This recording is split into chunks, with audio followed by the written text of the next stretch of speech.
So family law तो सब पढ़ते हैं, लेकिन फैमिली लॉ एक्चुअली में आया कहाँ से, इस बात को समझते हैं। तो hello everyone, I am Riya and in this video we are going to cover the sources of family. So इसमें हम समझेंगे 5 सोर्सेज की फैमिली लॉ आया कहाँ से, 5 सोर्सेज, ठीक है। सो पहला आता है रिलीजन। हिंदू लॉ जो है वो बेस्ड है वेदा और मनुस्मृतिज पे। ऐसे ही जो मुस्लिम लॉ है वो बेस्ड है कुरान और हदीथ पे। और इसी तरीके से क्रिश्चियन और पारसी लॉज के भी अपने रिलीजियस टेक्स्ट है जिनके ऊपर वो बेस्ड है, जिनको वो फॉलो करते हैं।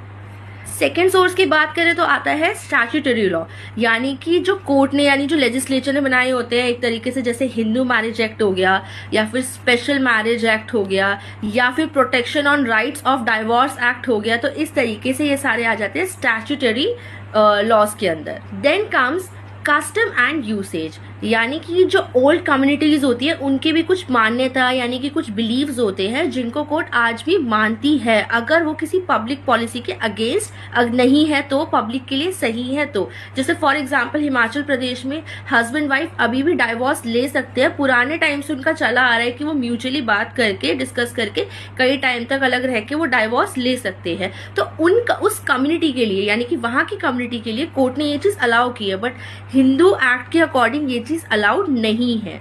तो इस तरीके से कोर्ट कई कई चीजों को मंजूरी दे देती है depending on the customs. Then fourth है जुडिशियल डिसीजन, यानी कि कोर्ट कभी कभार इंटरप्रेट करती है, समझती है और फिर उसके ऊपर इंपॉर्टेंट डिसीजन भी देती है। कभी कभार वो डिसीजन चैलेंजिंग यानी चेंजिंग भी हो सकते हैं, चैलेंज भी करते हैं पुराने कस्टम्स को और चेंज भी करते हैं उनको। जैसे सबसे बड़ा एग्जाम्पल है शायरा बानो का केस, ट्रिपल तलाक केस, जो हम सभी को अच्छे से पता है। Fifth is constitution of India, जैसे कि आता है आर्टिकल 14 इक्वालिटी का, कि सब इक्वल है, लॉ भी सबके लिए इक्वल है।